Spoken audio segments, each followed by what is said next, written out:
ओम नमो सिद्धेभ्यः। नमो अरिहन्ताणं नमो सिद्धाणं नमो आयर्याणं नमो वज्रायाणं नमो लोये सव्यसाहणं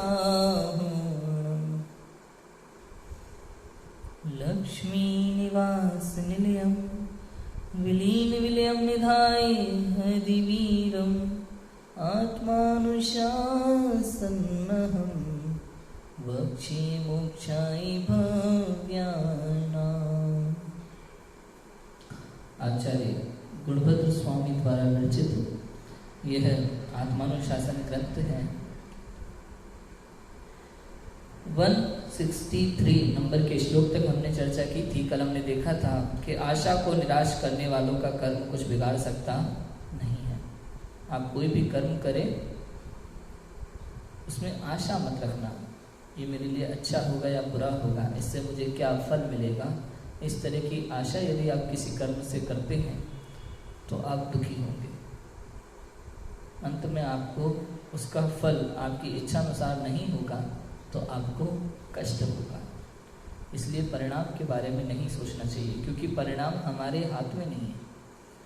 कर्म हमारे हाथ में है, निर्णय हमारे हाथ में है, किंतु उस निर्णय का, उस कर्म का क्या परिणाम होगा ये हमारे हाथ में नहीं है।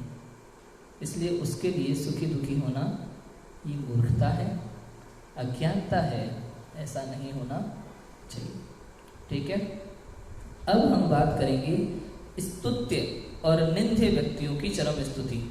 स्तुति करने योग्य और निंदा करने योग्य व्यक्तियों की चरम स्तुति, सबसे उत्कृष्ट स्थिति। उत्कृष्ट उदाहरण देंगे यहाँ पर। कौन स्तुतिवान है, उत्कृष्ट उदाहरण, और कौन निंदा के योग्य है, इसका उत्कृष्ट उदाहरण यहाँ दिया जाएगा। पढ़ते हैं। कुछ लोग विशाल राज्य छोड़कर तप अंगीकार करते हैं और कुछ लोग तप छोड़कर राज्य अंगीकार करते हैं। इन दोनों कार्यों का फल आगामी 2 छंदों में कहते हैं। देखो, परां कोटिं समारूढी द्वाविव स्तुति निन्दयो यस्त्यजित् पसे चक्रं यस्तपो विषयाशया। स्तुति और निंदा दोनों की चरम कोटि को प्राप्त हुए तप के लिए राज्य त्यागी और तप त्यागी विषयाशा से। 2 तरह के मुख्य उदाहरण हैं, विशेष उत्कृष्ट उदाहरण यहाँ।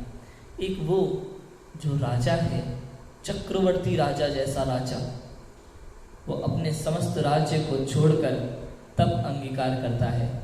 वो उत्कृष्ट उदाहरण है स्तुति योग्य होने का।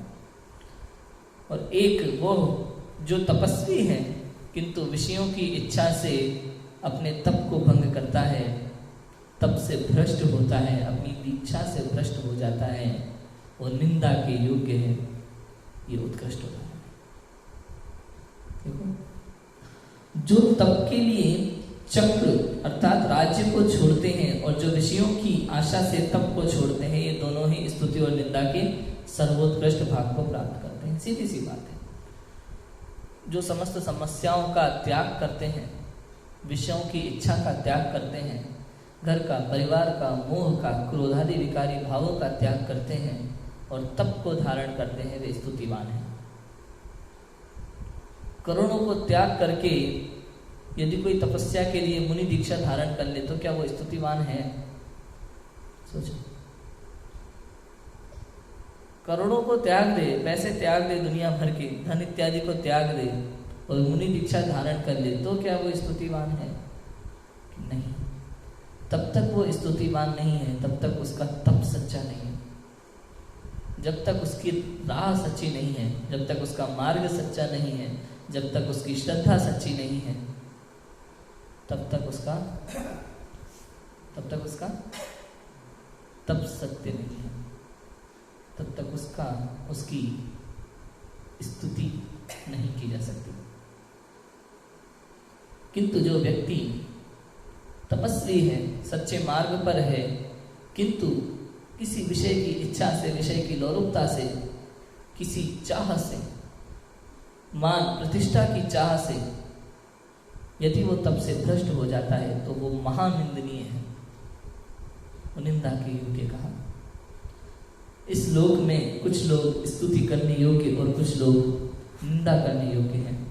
उन सब में चक्रवर्ती पद को छोड़कर मुनि पद धारण करने वाले सर्वोत्कृष्ट रूप से स्तुति करने योग्य हैं, क्योंकि वे ऐसी चक्रवर्ती पद की संपदा को छोड़कर मुनि धर्म रूप दुर्धर अनुष्ठान का आचरण करते हैं, इसलिए वे सर्वोत्कृष्ट स्तुति योग्य महिमा के पात्र हैं। और जो ग्रहण किया हुआ मुनिपद छोड़कर विषय वांछा के कारण राज्य को अंगीकार करते हैं, वे सर्वोत्कृष्ट रूप से निंदा के योग्य हैं, क्योंकि छोटी सी प्रतिज्ञा भंग करने पर भी निंदा होती है, जबकि इसने तो मुनिपद अंगीकार करके उसका भंग किया है, इसलिए इसका भ्रष्टपना उत्कृष्टतम निंदनीय है। इसका भ्रष्टपना उत्कृष्टतम निंदनीय है। सीधी सी बात है भैया, आपसे जितना बनता है उतना करो, अधिक करने की आवश्यकता नहीं है, अन्यथा निंदा के पात्र होगी। जो राज्य आदि को त्याग करके तप धारण करता है वो सर्वोत्कृष्ट स्तुति योग्य है, वो संसार के लिए उदाहरण बनता है, वो इतिहास बनता है। किंतु जो तप को छोड़ करके राज्य आदि ग्रहण कर लेता है, विषय आदि ग्रहण कर लेता है, परिग्रह इकट्ठा कर लेता है, कामादि की भावना जिसके मन में हो जाती है, वो उत्कृष्ट निंदनीय हो जाता है। एक प्रतिज्ञा का फल भी बुरा है, वो भी निंदा के योग्य है, और जो मुनिपद धारण करके उस प्रतिज्ञा को तोड़ दे तो वो महानिंदनीय है। देखो, प्रश्न उठाया है कि निंदा करना उचित नहीं है। कोई कहता है निंदा करना तो उचित नहीं है, तो ईर्ष्या के कारण द्वेष बुद्धि से निंदा करना योग्य नहीं है, परंतु पापाचरण प्रकट करके उसे बुरा बताने के लिए निंदा करने में दोष नहीं है। यदि ऐसा ना हो तो शास्त्रों में पापी जीवों की निंदा क्यों की गई है? वैसे भी घृणा हमें पापी से नहीं, पाप से करना चाहिए। और यदि आप पाप को प्रकट नहीं करोगे, आप देखोगे नहीं कि ये गलत है, तो आप उसको जानोगे कैसे? हमारे यहाँ तो ये कहा कि पहले विचार करो, पहले जान लो। जब तक आपको ये नहीं पता पड़ेगा कि आलू में दोष क्या है, तब तक उसका त्याग कैसे करोगे? पहले दोष जानना तो पड़ेगा ना, त्याग करने से पहले। तो ऐसा करना चाहिए। तो क्या कहते हैं आचार्य देव इस 164 नंबर के श्लोक में कि जो व्यक्ति राज्य को छोड़ करके मुनिपद अंगीकार करे, मुनिव्रत धारण करे, तमाम धनादिक छोड़ करके सच्चा मुनिपद धारण करे, सच्चे मोक्ष मार्ग में लग जाए, इंद्रियों को जीत ले, विषयों का त्याग करे, वह महान स्तुति करने योग्य है। स्तुति करने का वो सर्वोत्कृष्ट उदाहरण है, जो स्तुति करने योग्य व्यक्ति का। और जो व्यक्ति मुनिपद अंगीकार किए हुए हैं, मुनि दीक्षा को धारण किए हुए हैं, किंतु मन में विषयों की इच्छा आ जाए और अपने मार्ग से भटक जाए, तो वो निंदा के योग्य है, निंदा के योग्य। कहते हैं कि कोई एक प्रतिज्ञा भी यदि तोड़ दे तो वो निंदा का पात्र बनता है, और यदि कोई मुनि दीक्षा अंगीकार करके उस मुनिव्रत को भंग कर दे तो वो महानिंदनीय है। पूर्ण परिग्रह का त्याग करके यदि तिलतुष मात्र भी परिग्रह ग्रहण करे तो वह निंदनीय है, निंदा के योग्य है, पूज्य नहीं रहता वो फिर। भाई अपरिग्रह महाव्रत में क्या आता है? पीछी कमंडल को छोड़कर समस्त परिग्रह का त्याग। मुनिराज के 2 हाथ हैं, पीछी और कमंडल के सिवा वो एक शास्त्र तक अपने पास नहीं रखते, शास्त्र भी नहीं रखते। जहां जाते हैं श्रावक उन्हें कोई शास्त्र दे तो वहां पढ़ते हैं और वापस कर देते हैं। 2 ही तो हाथ है ना, क्या लेके चलेंगे साथ में? कुछ लेके नहीं जाते। फिर बाद में यदि कोई मुनिपद धारण करने के बाद यदि मार्ग से भटक जाए, राज्य आदि की चाह जिसे हो जाए, धन की चाह हो जाए, मन में कामादि का भाव हो जाए, या पेन, पेंसिल, कॉपी, चश्मा, किसी भी प्रकार का परिग्रह रखने का भाव भी यदि आ जाए तो वह निंदा के योग्य है।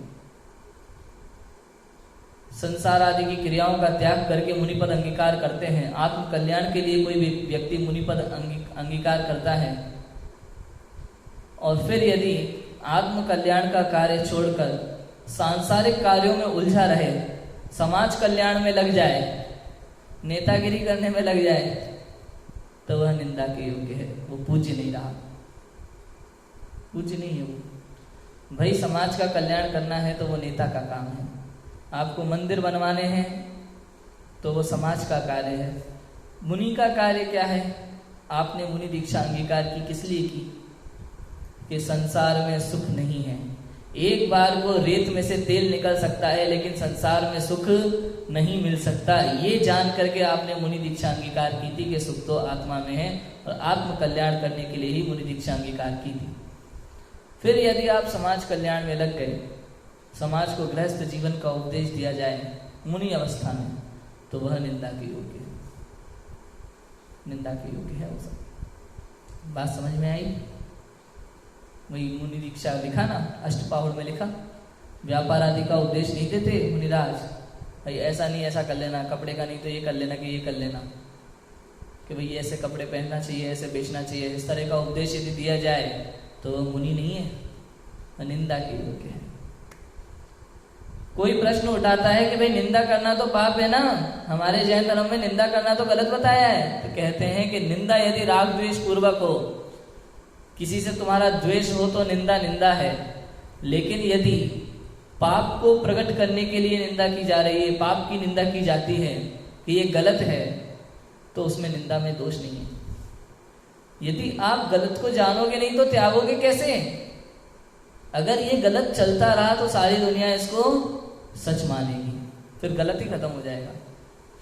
तो जब तक गलत पे उंगली नहीं उठाओगे, तब तक गलत को प्रकट नहीं करोगे, उसके विषय में चर्चा नहीं करोगे, उसकी निंदा नहीं करोगे, तो वो गलत गलत कैसे होगा? कैसे पता चलेगा लोगों को कि ये गलत है, पाप है? ये पाप है और निंदा के योग्य है, निश्चित बात है। बात समझ में आ गई? क्लियर है? इसलिए कहते हैं हमारे यहाँ तो सोच समझ के कार्य करो, जितना होता है उतना करो। उच्च पद पे बैठकर निकृष्ट कार्य करना निंदा के योग्य है। कोई प्रिंसिपल यदि स्कूल में झाड़ू लगाएगा तो क्या कहेंगे लोग?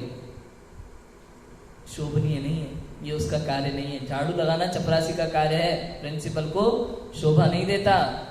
इसी प्रकार से यदि मुनि पद अंगीकार किया है तो समाज कल्याण का काम, समाज कल्याण का काम इन भ्रष्ट नेताओं का है, समझ आया? नेताओं का काम है, दिगंबर मुनिराजों का काम नहीं है। भूमिका के अनुसार कार्य होते हैं। बात समझ में आ रही है कि नहीं आ रही? ऐसा होता है। ठीक है, इतनी बात यहाँ 164 नंबर के श्लोक में थी। 165 नंबर के श्लोक में भी इसी बात को आगे कहते हैं, पढ़ते हैं। देखो, विषयाभिलाषियों द्वारा तप छोड़ने पर आश्चर्य, आश्चर्य करते हैं। देखो, विषय के अभिलाषियों द्वारा तप छोड़ने पर। हरिणी छंद।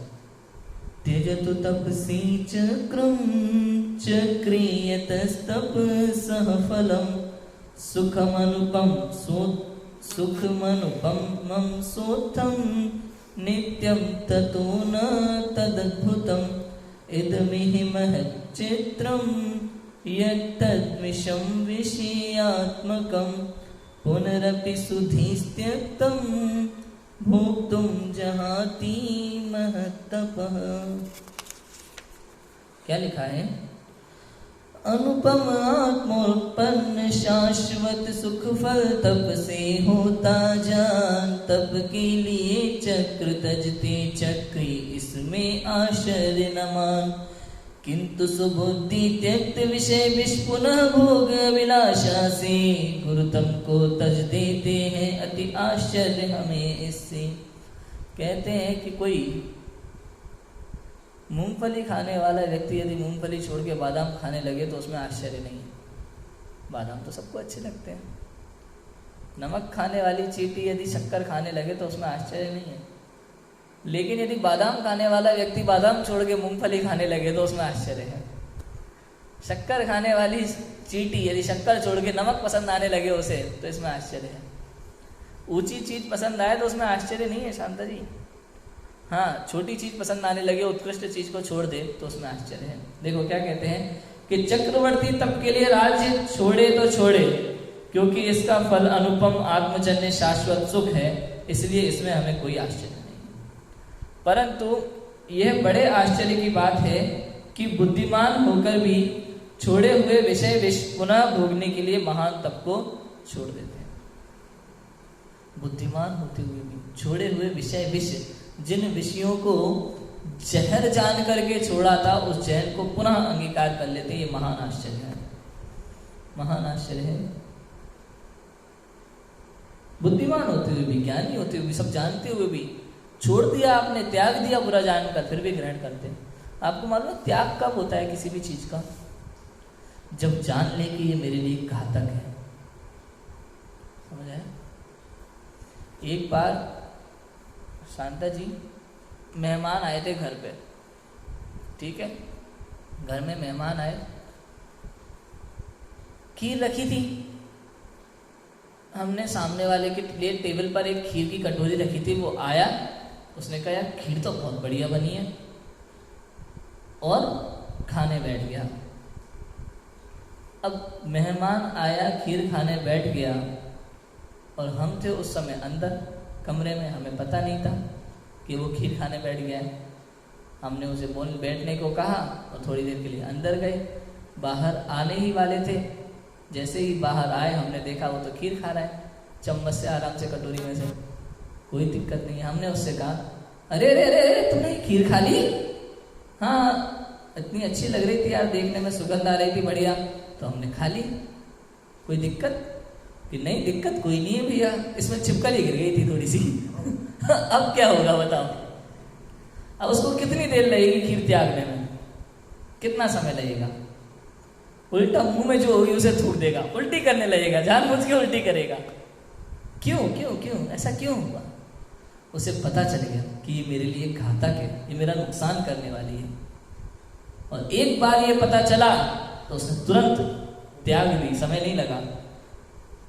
वास्तव में मुनिराज भी ऐसे ही संसार को जान करके त्याग करते हैं कि ये मेरे लिए घातक है, मेरे लिए नुकसानदायक है,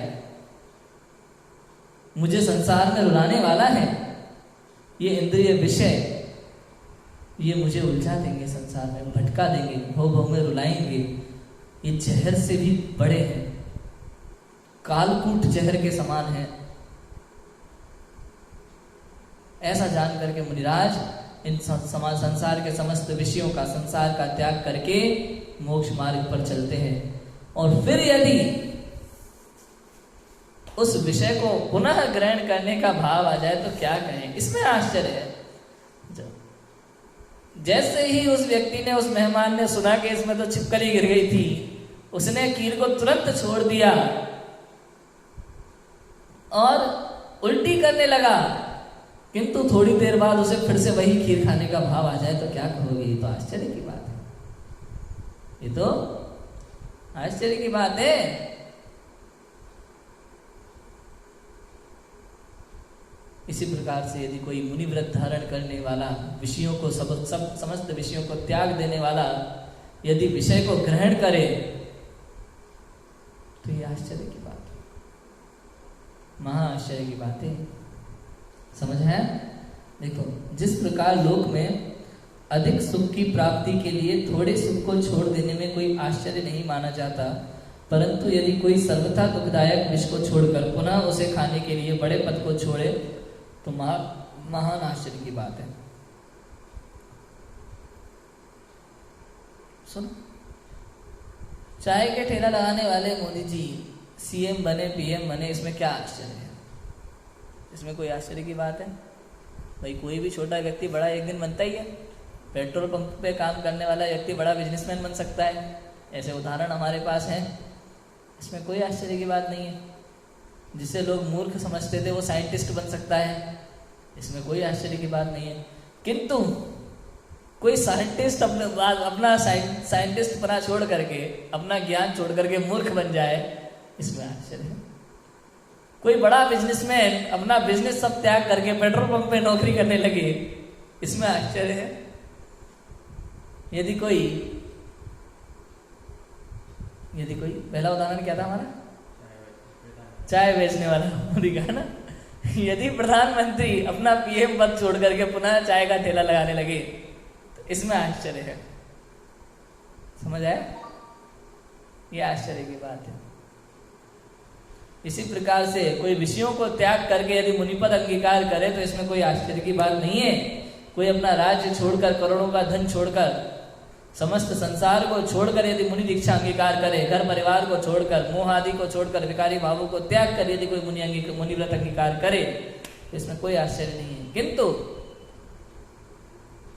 किंतु यदि कोई मुनि व्रत धारण करने के बाद संसार में रुचि लेने लगे, संसार में रुचि लेने लगे, परिग्रह ग्रहण करने लगे, सांसारिक कार्यों में उलझने लगे, आत्म कल्याण छोड़कर समाज कल्याण के प्रति रुचि लेने लगे, तो ये महान आश्चर्य की बात है। और ऐसा व्यक्ति मुनि पद से भ्रष्ट है और ऐसा व्यक्ति निंदा के योग्य है। निंदा के योग्य है। कोई भी प्रश्न कर सकता है भैया कि निंदा करना तो बुरी बात है, हमारे यहाँ तो निंदा करना नहीं सिखाते। भाई निंदा तब जब राग द्वेष पूर्वक किसी व्यक्ति को कहें। कोई व्यक्ति मुनिपद अंगीकार करे बैठा है, हमारा क्या लगता है भाई? ना हमारा दोस्त है, ना हमारा दुश्मन है, ना हमारा विधर्मी है, वो तो हमारे ही धर्म में है। तो उससे राग, ऐसा तो है नहीं कि हम द्वेष पूर्वक उसकी निंदा कर रहे हैं, नहीं। किंतु उत्कृष्ट धर्म को धारण करने के बाद, मुनि व्रत को धारण करने के बाद यदि वो पाप रूप कार्य करेगा, सामाजिक कार्यों में रुचि लेगा, सांसारिक कार्यों में रुचि लेगा, आत्म कल्याण को भूल करके संसार के ही कार्यों में उलझ जाए, धनादि परिग्रह, चश्मा, पेन, कॉपी और दुनिया भर का परिग्रह इकट्ठा करने लगे, तो वह मुनि नहीं है। और ऐसे कार्य निंदा के योग्य है। यदि उन कार्यों की निंदा नहीं की जाएगी, उन कार्यों को प्रकट करके उनकी निंदा की नहीं की जाएगी, तो फिर ये सच्चा धर्म विलुप्त हो जाएगा। फिर वो झूठा धर्म ही धर्म बनकर रह जाएगा। फिर मुनिपद की परिभाषा ही वही बन जाएगी, सच्चे मुनिपद की परिभाषा खत्म हो जाएगी। इसलिए ऐसा करना उचित ही नहीं, आवश्यक भी है। समझ आया? उचित ही नहीं, आवश्यक है, ऐसा है। देखो तीसरा श्लोक पढ़, इसके बाद 166 नंबर का श्लोक है। क्या लिखते हैं कि तप से च्युत होने वालों की निर्भयता पर आश्चर्य। डर नहीं लगता इनको? मुनि दीक्षा छोड़ते हुए, त्यागते हुए, विषयादि ग्रहण करते हुए इनको डर नहीं लगता? क्या कहते हैं? आश्चर्य है उनकी निर्भयता पर। तप छोड़ने वालों के प्रति आश्चर्य व्यक्त करते हुए आगामी छंद में आचार्य कहते हैं, वसंत तिल का छंद देखो क्या लिखा है। शय्यातलादपि दुकोऽपि भयं प्रपाता तुंगात्ततः खलु विलोके किलात्मपीडा चित्रं त्रिलोकशिखरादपि दूरतुंगात् धीमान् स्वयं न तपसः पदनाद्विभीति। ऊंची शैया से बालक गिरने से डरता पीड़ा जान, किंतु त्रिलोक शिखर तप से गिरने का भय न करे धीमा। दिगंबर मुनिराज जैन धर्म में सबसे उत्कृष्ट माने गए हैं। अष्टपाहुड़ ग्रंथ में दिगंबर मुनिराजों की भक्ति करते हुए आचार्य कुंद देव लिखते हैं कि पंच परमेष्ठी दिगंबर मुनिराज में समाहित है, समस्त द्वादशांग दिगंबर मुनिराज में समाहित है, जिन मंदिर और जिन धर्म दिगंबर मुनिराज में समाहित है। ऐसे उत्कृष्ट दिगंबर मुनिराज यदि मुनि दीक्षा के पश्चात विषयादि की लोलुपी हो जाए, परिग्रह इकट्ठा करें, सांसारिक कार्यों में रुचि लें, सामाजिक कार्यों में उलझ जाएं, दुनिया भर के कार्यों में कौन कहां से आया है, कहां जा रहा है, इन्हीं कार्यों में रुचि लेने लगे, छोटे छोटे परिग्रह भी यदि धारण करने लगे, तो वह मुनिराज निंदा के योग्य है। वे स्तुति करने योग्य नहीं है, वे मुनि पद से भ्रष्ट हैं। ऐसे मुनिराज निंदा के योग्य कहे गए हैं शास्त्रों में। निंदा करना बुरी बात नहीं है, कब? जब द्वेषपूर्वक ना की जाए। यदि किसी व्यक्ति से आप द्वेष करते हैं, यदि कोई आपका दुश्मन है और आप जानबूझ के बिना कारण उसकी निंदा करते हैं तो अलग बात है, वो निंदा गलत है। किंतु यदि कोई व्यक्ति उत्कृष्ट पद अंगीकार करके निकृष्ट कार्य करता है, उच्च पद अंगीकार करके नीचे कार्य करता है, तो वह निंदा का पात्र है। अरे एक प्रतिज्ञा धारण करके यदि कोई उसे तोड़ दे तो वह निंदा का पात्र बनता है। मुनि व्रत सबसे उत्कृष्ट माना गया है जिनागम में। चलते फिरते सिद्ध कहा जाता है जिन दिगंबर मुनिराजों को। यदि वो मुनिराज आत्म कल्याण छोड़कर संसार के कार्यों में उलझ जाएं तो वह निंदा के पात्र हैं, और यदि उनकी निंदा न की जाए तो गलत होगा। लिखा है शास्त्र में कि यदि गलत कार्यों को प्रकट करके उसकी निंदा नहीं करोगे तो संसार जानेगा कैसे कि ये गलत है।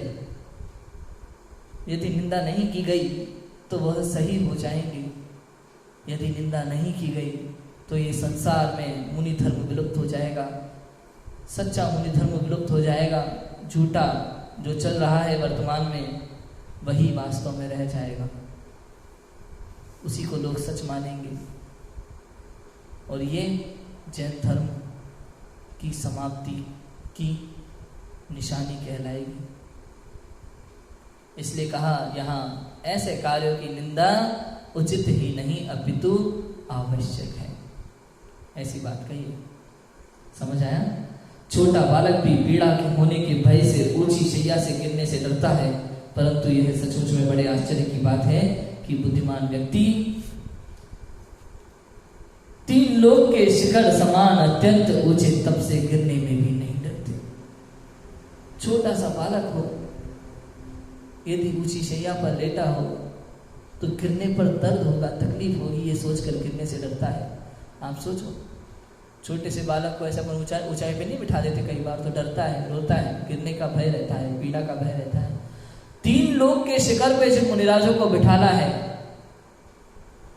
जो मुनिराज उत्कृष्ट पद के सबसे बड़े उदाहरण हैं, वो यदि वहां से गिरने रूप कार्य करने लगे, विषयादि में उलझने लगे, सांसारिक कार्यों में उलझने लगे, तो उन्हें डर नहीं लगता।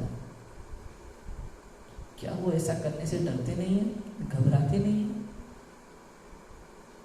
एक बालक भी ऊंचाई से नीचे गिरने पर डरता है, मुनियों को भय क्यों नहीं लगता?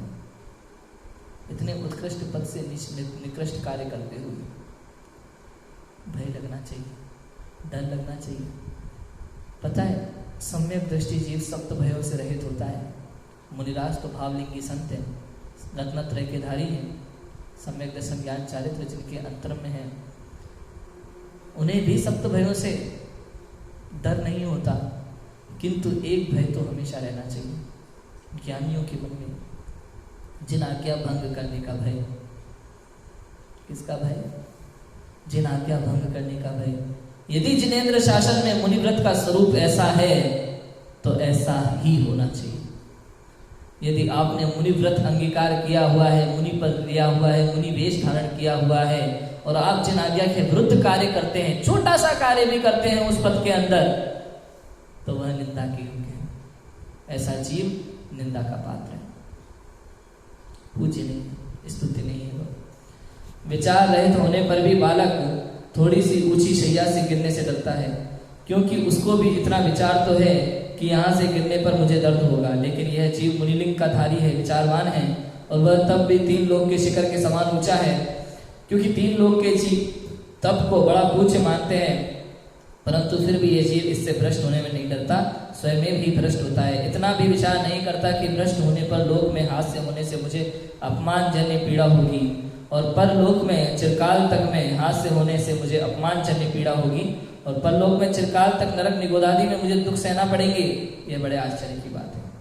अहो, लोक में तो ऊंचा पद पाने के बाद पराधीनता से भी नीचा होने पर इतनी लज्जा आती है कि वह आत्महत्या तक का विचार करता है, परंतु यह इतना निर्लज्ज हो गया है कि मुनिपद जैसा उच्च पद पाकर खुद अपने आप भ्रष्ट होकर नीचा हो रहा है। ऐसा असंभव कार्य देखकर आश्चर्य कैसे नहीं होगा।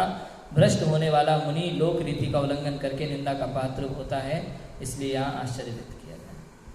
भाई लोक में छोटा सा भी गलत कार्य करता है ना, कोई नीचा कार्य करता है तो वो निंदा का पात्र बनता है, लज्जा करता है, शर्म से झुक जाता है।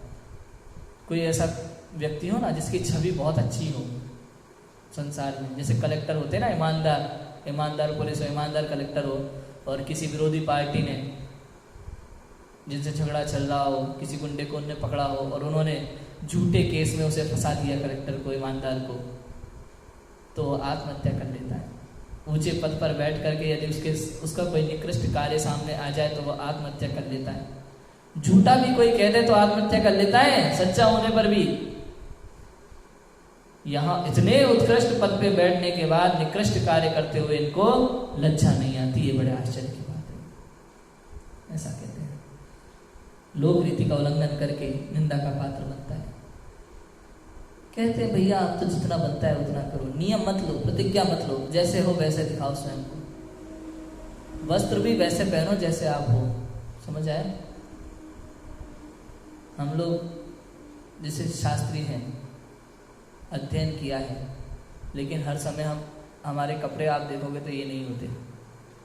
10 लक्षण में भी हम जाते हैं ना प्रवचन करने के लिए, तो केवल प्रवचन करते समय कुर्ते पजामे पहनते हैं इस गति के लिए, विधान कराते समय, पूजा कराते समय कुर्ते पजामे पहनते हैं, कक्षा पढ़ाते समय कुर्ते पजामे पहनते हैं, किंतु भोजन करने जाते हैं किसी के घर पे, कहीं और जाते हैं तो हम नॉर्मल फॉर्मल ड्रेस में जाते हैं। क्यों क्यों क्यों? ताकि ऐसा न लगे कि हम कोई बहुत बड़े ब्रह्मचारी जीव हैं, बहुत बड़े ज्ञानी तपस्वी वैसे हैं। नहीं, हमने केवल अध्ययन किया है, अभी हम त्यागी व्रती नहीं हुए कि हम अपना वेश ऐसा दिखाएं। आप यदि ब्रह्मचारी हो, जैसे कुर्ते पजामे पहन लोगे तो लोग आपको क्या समझेंगे? उसी पद से, उसी अनुसार आपको मानेंगे, उसी अनुसार आपके प्रति भावना लाएंगे, उसी अनुसार आपके प्रति श्रद्धा रखेंगे। तो क्या ये झूठी श्रद्धा नहीं होगी? क्या ये गलत नहीं होगा कि मैं हूँ कुछ और, अपना वेश मैंने कुछ और दिखाया? ऐसा होना चाहिए, आपका आचरण आपके वेश के अनुसार होना चाहिए। आपने यदि वेश वैसा धारण किया है वह उत्कृष्ट वाला, तो आपका आचरण भी उत्कृष्ट होना चाहिए। उतनी ही प्रतिज्ञा लो, उतना ही कार्य करो और उतना ही वेश रखो, तो ही सफल है, अन्यथा वह व्यक्ति निंदा के योग्य होगा। ऐसी बात यहाँ कही है। अभी की बात को हम विराम देते हैं, आगे की चर्चा हम कल करेंगे। ओम नमः सतगुरु।